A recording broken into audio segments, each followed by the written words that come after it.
Televize RS, veršovaný příběh o aktuálních činech. Dobrý den, vítejte u přehledu dnešních zpráv, kde se dozvíte mnoho ze svých práv. My jsme v terénu zjišťovali, jak se v Čechách kouří. Dobrý den, co si myslíte o kouření? No, je to zdravá věc, jasný, že jo? No, když se tady zpravuje a je kolem vás kous, tak vás nikdo nevidí. Jo. To je důležité.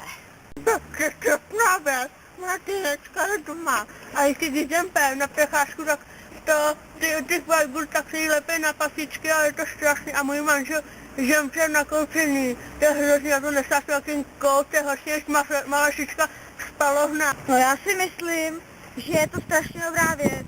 Sám jsem kuřák a můžu vám zaručit, že se přitom uvolním a rozplynu.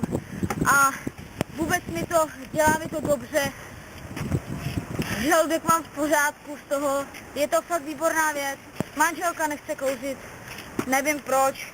Kouřím denně, kouřím pořád, v práci, doma. Řekl bych, že je to úžasný. Ke kouření mám jako špatný vztah, protože snažím přestat kouřit, ale nějak to nejde, jako rozkředanou. No. Já myslím, že je to hrozná věc, že by se to jako nemělo, že by to měl zakázat. Takže kouřit je špatné a nemělo by se to. Z kouření vzniká rakovina, například rakovina plic. Když se vedle sebe postaví 10 lidí, tak 2 přežijou a 8 zemře. Takže jestli chcete žít a nemít rakovinu, tak nekuřte. Tak to je pro dnešek vše, nashledanou.